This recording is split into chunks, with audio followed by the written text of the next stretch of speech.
It's simple, really. Great stories with a good cup of tea. It's the Tea with Mike Show. Welcome to the Tea with Mike Show. Today's guest is Bo Templin, who is a podcaster and writer with a bachelor's degree in broadcast journalism.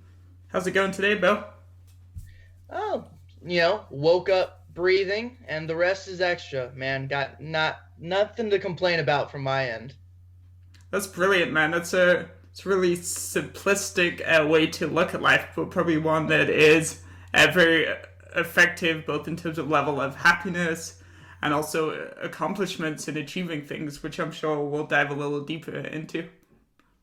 Yeah, if at the end of the day or whatever, I can just be happy with one or two things that I did throughout the day, then I'm good. I try, you want to hold yourself to high standards, but at the same time, you can't be like too hard on yourself. And it's a tough balance in life, but just trying to find one or two things that you can get accomplished during the day. And I feel pretty good. Let's begin with, what do you call home? San Diego, California. It's like a little suburb just north of San Diego. It's called Encinitas. It's this little beach town, tons of surfers, a lot of good energy out here, and I'm very proud and blessed to be a member of the Encinitas community. So how big is this community, just for context? So I think San Diego is 3 million people. And I would guess Encinitas is like 100,000 people. I'm not sure. That would be my guess if I had to take a stab at it. Oh, cool. So it's a similar size to where I live in Red Deer, Alberta. That's just over 100,000 people. So that gives me a sense of where you live.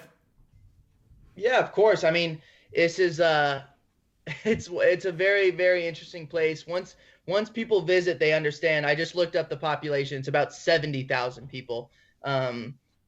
But yeah, it's once people come, they're like, wow, this is different than anywhere else I've ever been in my life. So I'm very, very happy to be living in Encinitas, California. What activities did you kind of enjoy when you were growing up? So did you play many sports, and how did you get involved with them? Yeah, both my parents love sports. I love sports. I think it's one of the three biggest common denominators in the world. You could drop me off in any country, in any part of the world, and food, music, and sports. You could go anywhere in the world, and you're gonna share something in common with people there because of those three interests. And I don't care if I'm in India, Australia, if I'm in Encinitas, if I'm in Alberta. If there's a basketball game going on, if there's a soccer or football match going on, I can go play and interact with people. It's one of the coolest things about it. It's one of the great common denominators of this world. And if you know how to play basketball, you know how to play soccer or football, and you got good balance, and you can skate on the ice, then you're pretty much covered anywhere in the world. Exactly. Although the one I love athletics, love them. Basketball, baseball, soccer, surfing, golf.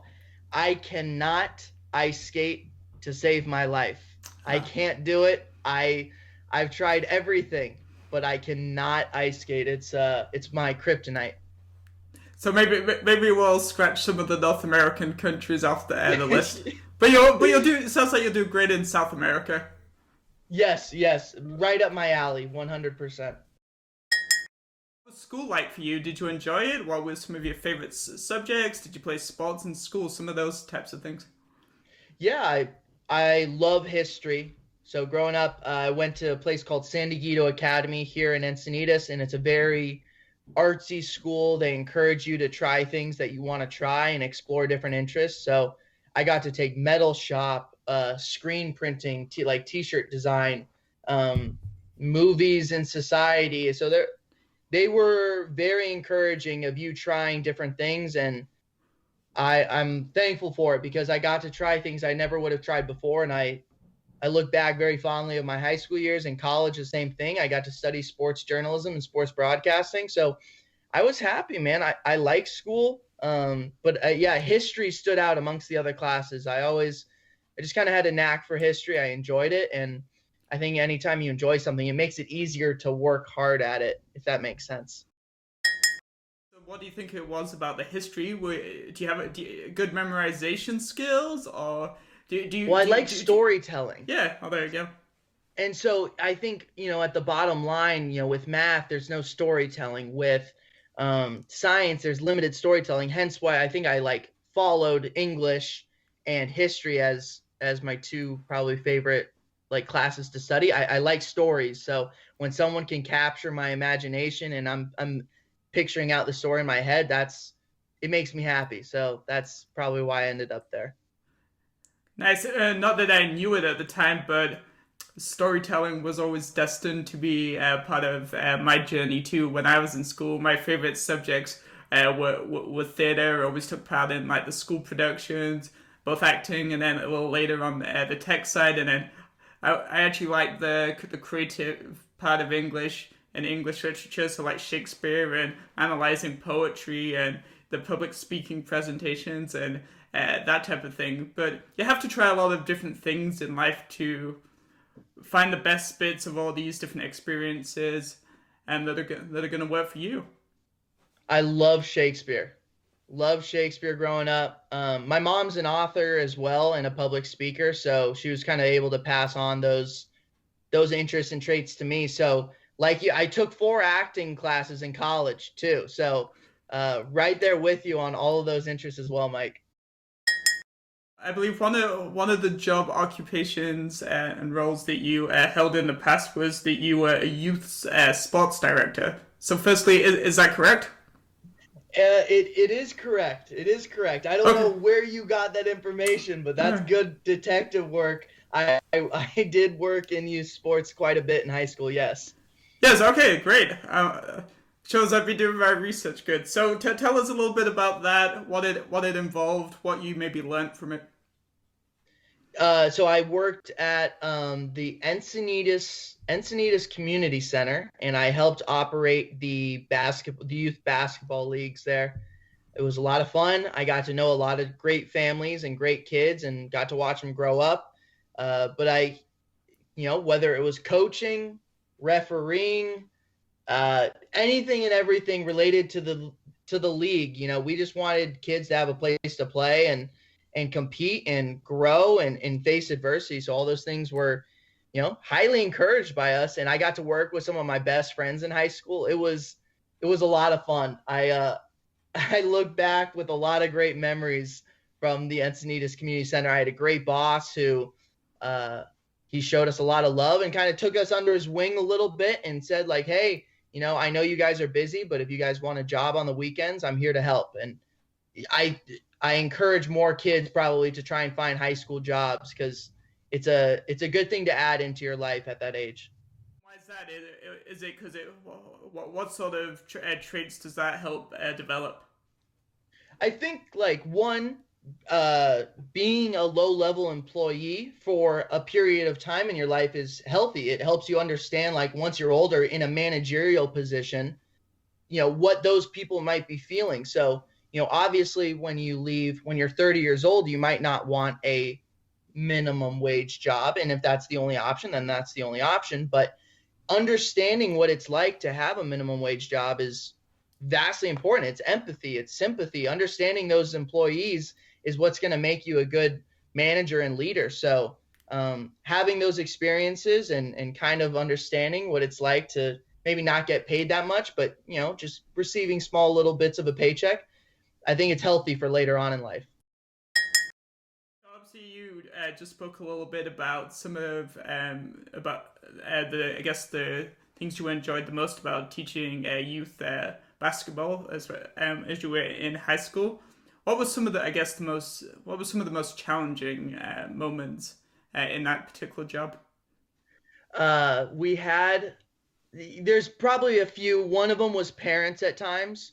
Parents can be the worst when it comes to youth sports. And I actually, if I could find it, man, we had this photo of a parent wrote a note to the opposing coach from the sidelines, wrote a note, walked over at halftime, handed this coach the note, and I won't cuss or I won't say exactly was in the note, but this woman wrote some nasty things about this opposing coach because they were winning by so much. And it was like, these kids are 8 years old. Why are you writing horribly mean notes to the opposing coach? And I was like, oh my God, woman.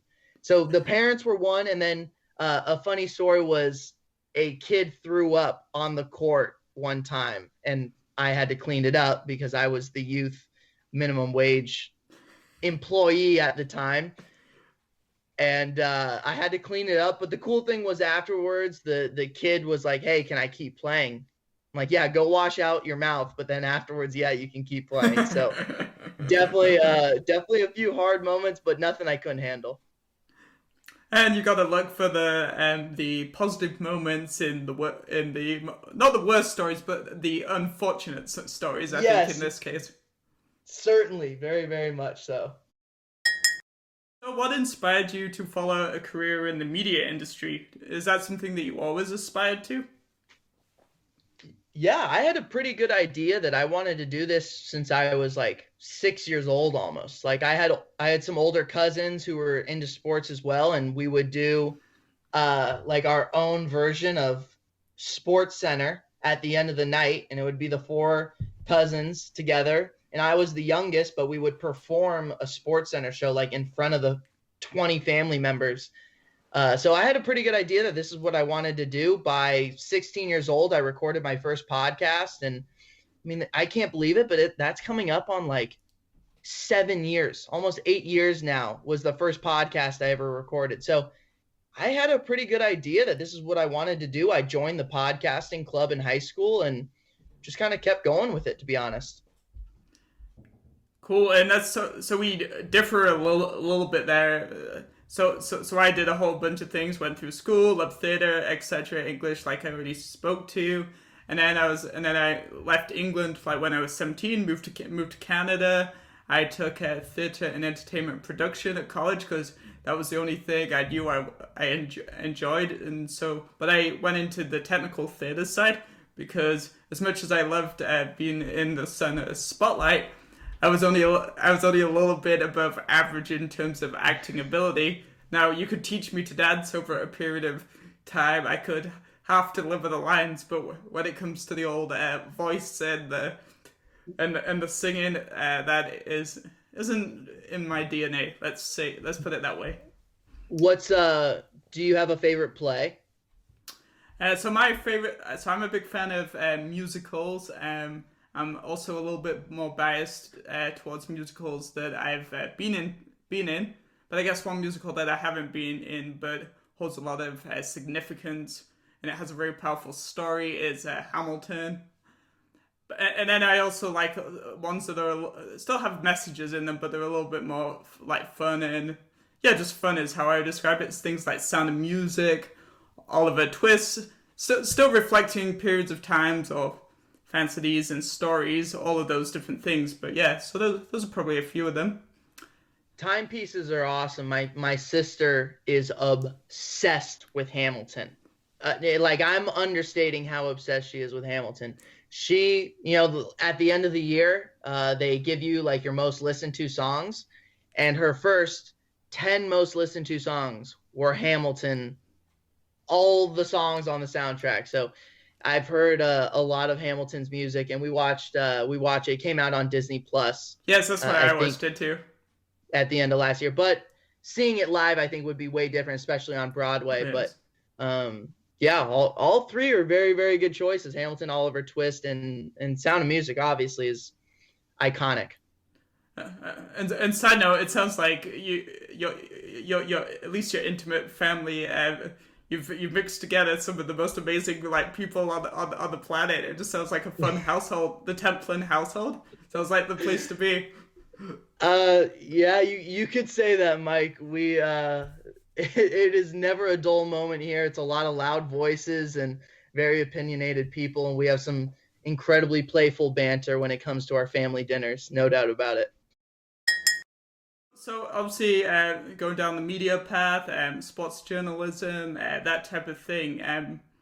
Do you have any influences or role models in the industry? That type of thing? My dad was a sports photographer. Hmm. So I grew up going to a lot of games with him, just kind of like on his hip.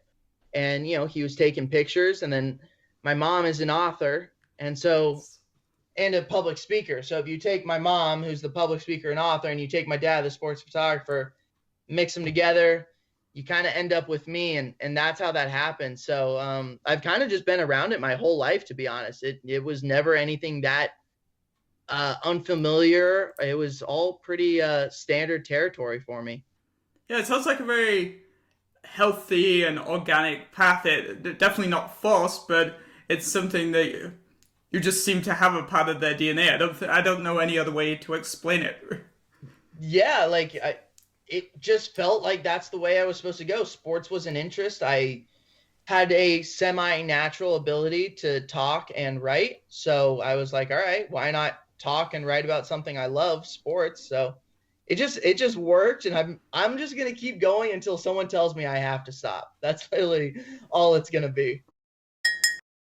You would say your mum and your dad are your biggest influences, role models. Anyone else, or does that sum it up nicely?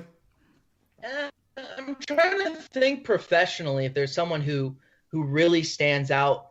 You know, a lot of people say like, "Oh, is Joe Rogan, an influence or a model?" And of course he is, because he has the biggest podcast in the world and he covers fighting, and I love fighting, and I think he's a great interviewer. But he's a comedian, and I don't think I'm a comedian. And kind of having that self-awareness to realize like I'm not here to make jokes.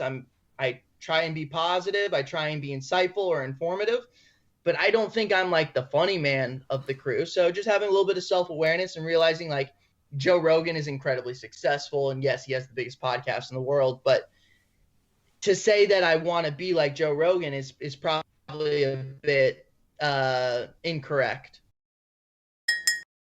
Great, so we're just gonna take a little pause for a staple tea fact.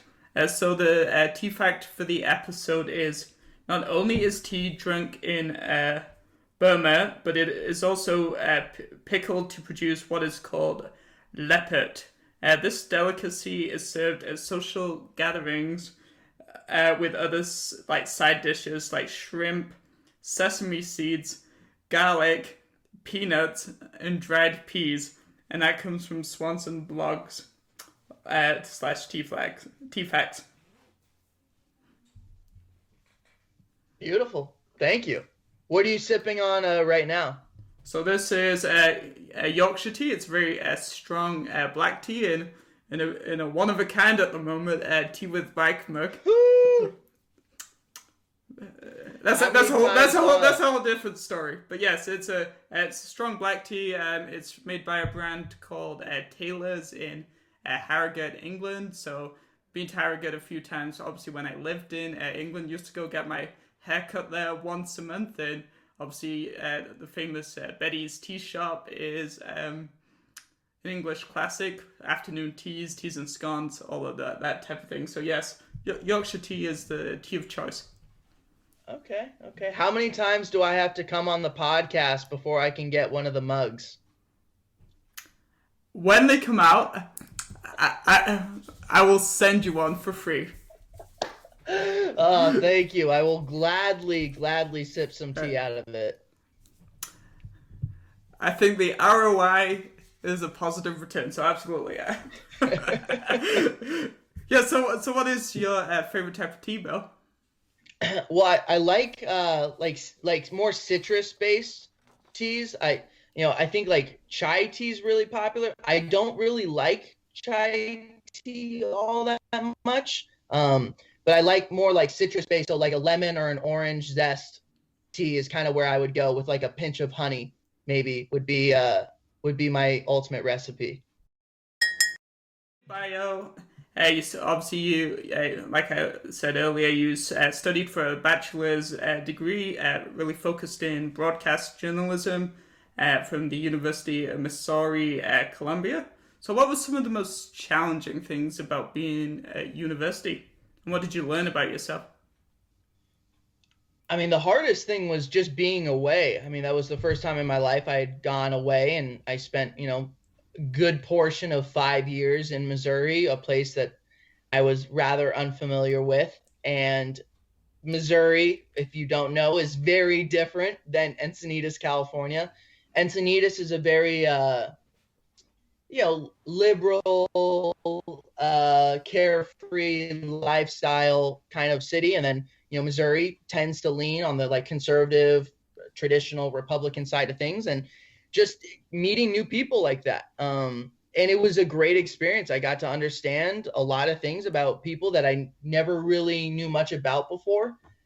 So that was new, but it took time. It took time for me to get comfortable over there. And that was probably the hardest thing, but nothing too tough. Like, it was still college and I had a lot of fun. But the journalism school was very competitive, really, really competitive. And every single kid there wanted to be the best journalist at the school. So, at times it was not nasty, but you could feel the competition a little bit from your neighbor or whatever. So I just tried to be a good teammate. I tried to give high fives where I could give them, and that was that. I just honestly tried to kill them with kindness. So, can you tell us a little bit about your time working as a sports intern with KFBM in San Diego? Mike, I don't know where you're getting this, but I'm very, very impressed. I spent a summer at CBS 8 here in San Diego in the sports department, and it was incredible. Honestly, like, that was my first taste at professional journalism and professional broadcasting. And I had Jake Arignani was my kind of supervisor at the time. Todd Villalobos was another supervisor at the time. And they were great people, man. I got to learn a lot. We got to cover the San Diego Padres, which is the baseball team here in town. I got to go on the field. I got to do TV stand-up hits, practice stand-up hits on the field. And at 19 years old, that's crazy. That never happened. So it was an incredible opportunity. Loved it, and very, very happy with those. And still, they're good friends. So still very, very close with them for sure. What skills did you develop, and what did you kind of learn about the sports media business from this experience? I guess before that, I didn't understand how fast you had to deliver your information. I mean, you have 3 minutes to deliver the sports news of the day. It's a 30-minute show. You could say you have the 6 o'clock news, right? That is 20 minutes of TV, 10 minutes of commercials. You're not in the opening hit, which is about 6 minutes long. So now you're down to 14 minutes. You're not in the final section, because that's usually like a lighthearted story, feel-good story. You get a 3-minute window to capture people's attention and tell them about the sports news for the day. I never realized like how fast you had to move. And that summer, I learned really quickly, you got to go, go, go. It's one story after the next, after the next. You have zero time to waste. So that was the biggest thing I learned that summer. Tell us a little bit how you progressed from being a sports intern to becoming a radio host, sports journalist, and podcaster. So that was like my sophomore year of college. After that, I interned for a summer with the San Diego Padres radio station. So I kind of got to continue down that path a little bit, and became good friends with a radio host in town, Tony Gwynn Jr. And he's a big brother to me. He's a mentor to me. He's looked after me, looked over me, given me opportunities when I didn't even know that they were there. And, it was more of a foot in the door type deal than anything else. And I just wanted to capitalize on that opportunity and make friends with people. I think people really underestimate the importance of just being someone that you want to work with, right? Like, if you're just as qualified for a position as someone else, what's the deciding factor? Who would you rather want to work with? And I think people look past that. It's so important. So the leap kind of went from there, and then I spent about a year as a TV reporter doing news for KOMU in Columbia, Missouri, and I was doing like flooding, tornadoes. It was completely different, completely new, but I learned a lot of good storytelling techniques by not doing sports. It was something I was unfamiliar with, but I learned a lot that summer. And COVID hit. I was making podcasts on my own, and I sent a clip to 137pm. I said, hey, I make these podcasts. I think your audience would love it. Have a great day. That was literally it. That is it. And then they texted me back, and they're like, yeah, we love this. Let's talk about bringing you on the team. And that was that.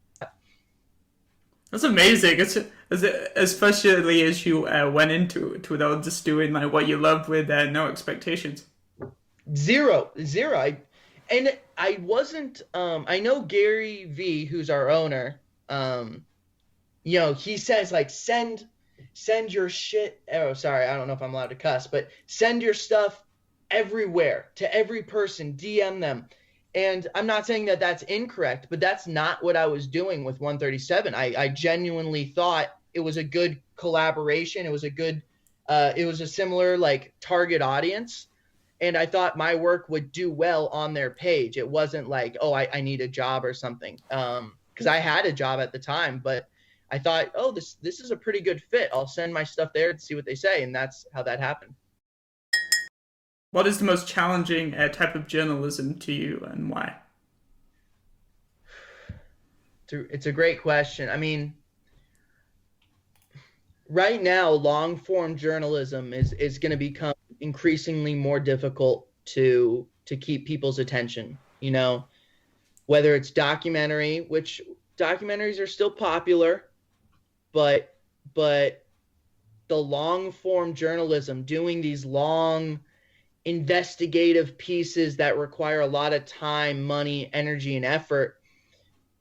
I just don't know. You talked about the ROI on giving me the mug. I don't know about the ROI of these long form investigative pieces because it's so much work, and I don't know if people are going to be that interested in the long form process. Give them the information, give it to them fast. At least that's the way it feels. That is the way the world is moving and heading is, can you give me the news in 5 minutes? And I think that's kind of the way it's going towards. Which has a lot of pros, but sadly it also has a lot of cons in terms of like craftsmanship and art. Yeah, well, craftsmanship and getting you've got to have a beginning and you've got to develop it out to give people a balanced perspective. So that's a challenge. And it's important. So that's the other hard part too, is that, if you have these complicated issues and topics that require long explanations, it can be hard to deliver that news in a very fair, objective, unbiased way. Whereas if you're given, the longer form, it gives you a little more time to explain both sides, why one party might be interested in this or one party might be interested in that. And so, yeah, we will miss out on things, but it feels that it's going to be really hard to keep people's attention on long form projects like that. So with all that being said, in terms of maybe your own personal style, will you be trying to strike a balance between the two? Like, because there's also the element, it's almost a little bit like the Teawithmikeshow, and there's other things out there. I'm trying to keep that art of storytelling alive, and it would be very easy for me to go, well, people only like looking at cats, for example. But if this is what I'm passionate about, then this is what I should do, regardless necessarily of how people might react, if that makes sense.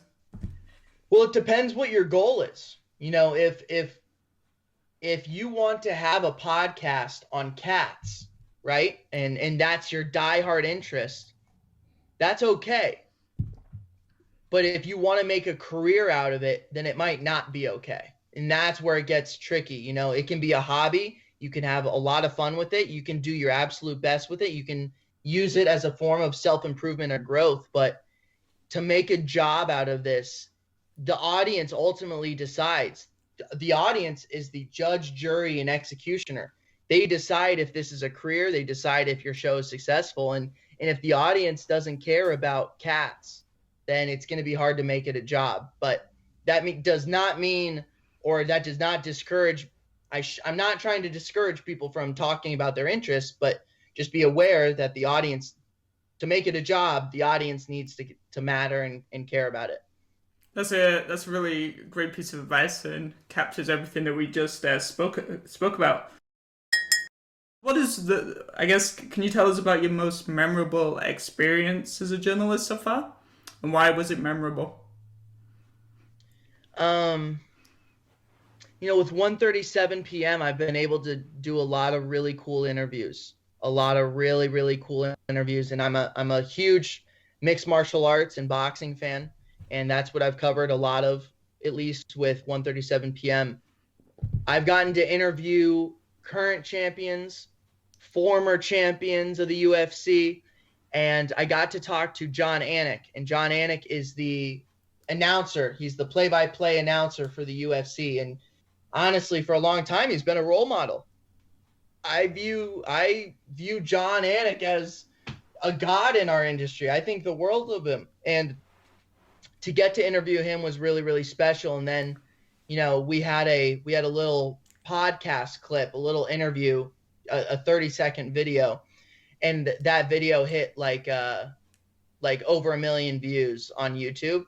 And so that was exciting that, you know, people were interested in my work and the fact that it happened to be in this clip with my role model and idol. And in the podcast, he said, like, you know, if I could invest in you, Bo, I would. And for him to say that, I mean, that is like, he's my idol in this industry, at least in the MMA world. It's like, wow, getting to hear that was special. Yeah, that's something that stands out for sure. And I'm sure a moment that'll live with you forever. Yeah, I'll never forget the interview with Jon Anik. So going from the most memorable to what is the most helpful piece of advice that you've ever been given as a journalist? Make the work you want to get paid to do. Don't wait and say, oh, when I get the job, I'm going to make a good story.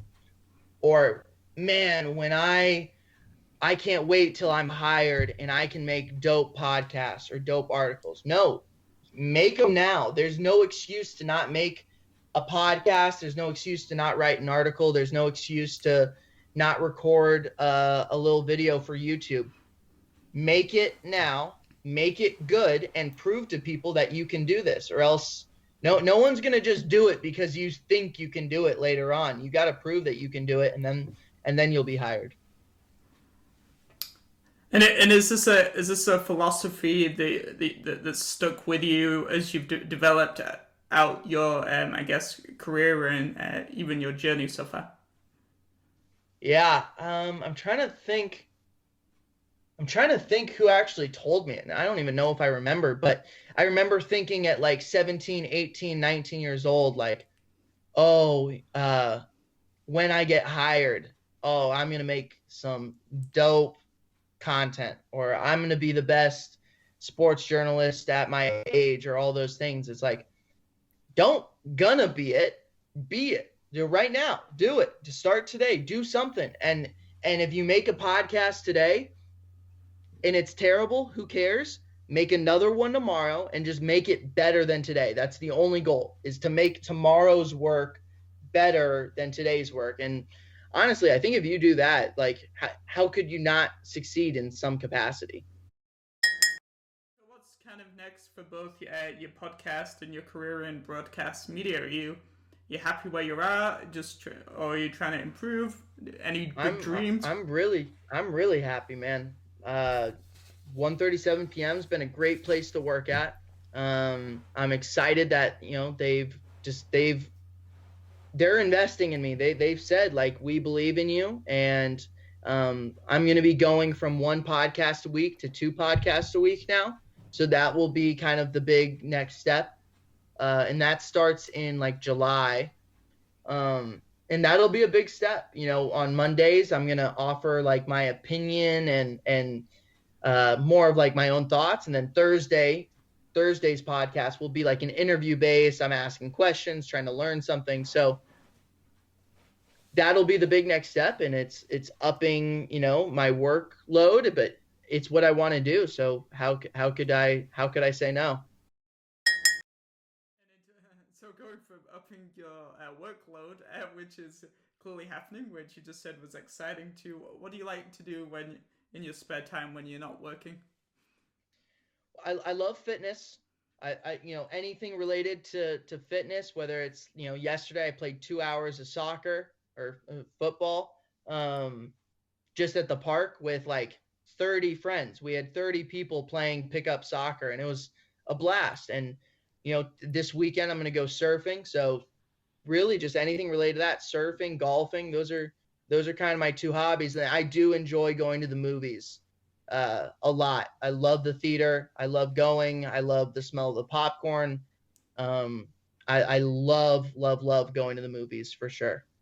So who's your favorite football team? Well, I'm Portuguese, so wherever Cristiano Ronaldo is playing is where I support. So currently I'm a Juventus fan, but I certainly root for the Portuguese national team quite a bit. So I'm a Manchester City fan. And I have actually been to a lot of games when I went to England. So that tells me that you used to be one of those Manchester United fans. I'm sorry. I'm so sorry. One, for being a United fan, but two, for this last weekend. It was a disappointing match, I believe, for City, but it's all right. They had a pretty good season. Yes. Hopefully we can.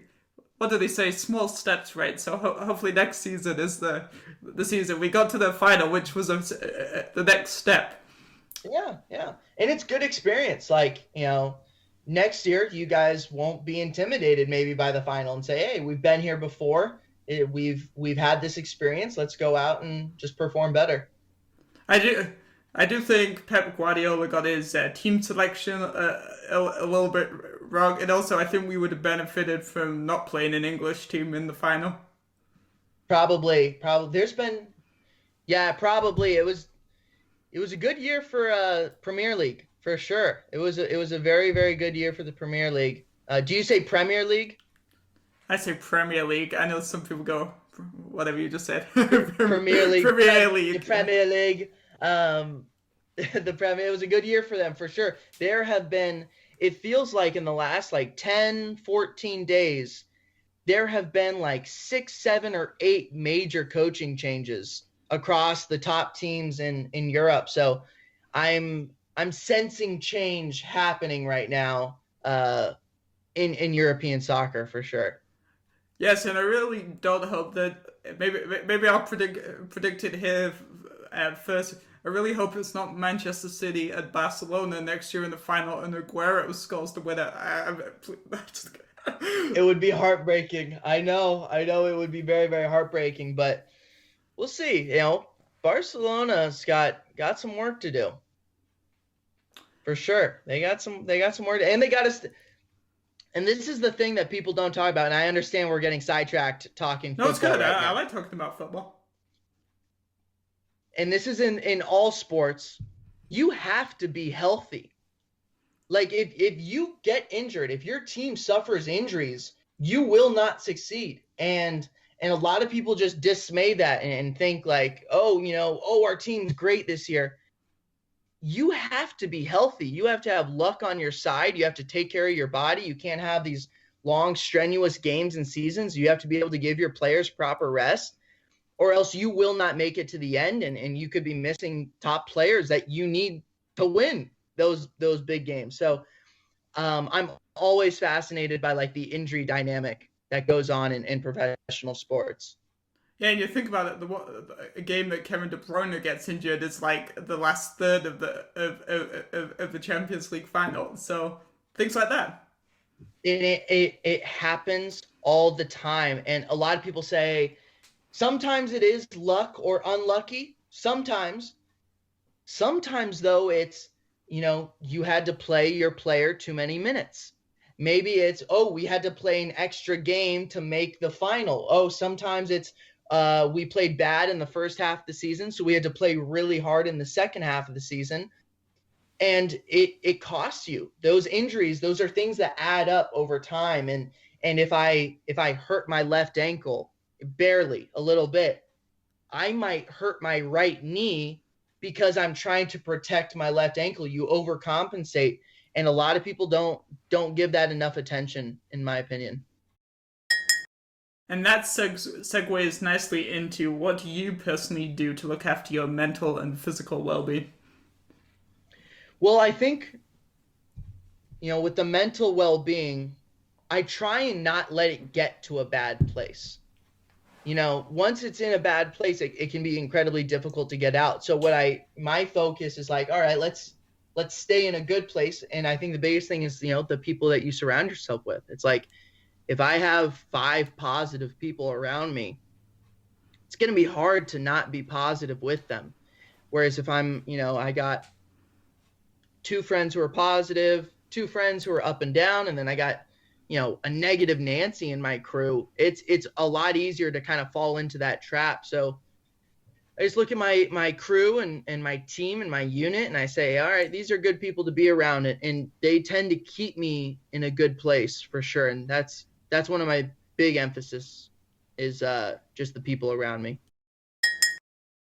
Final question of our conversation today, and an absolute brand new question, which I just came up with 16 seconds ago for the Tea with Mike show.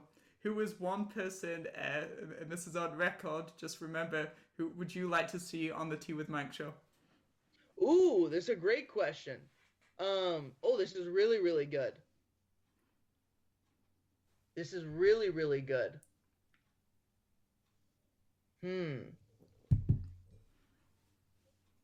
Okay, I got my answer. This is like very, very A-list level, name. But Lin-Manuel Miranda, that will be my pick.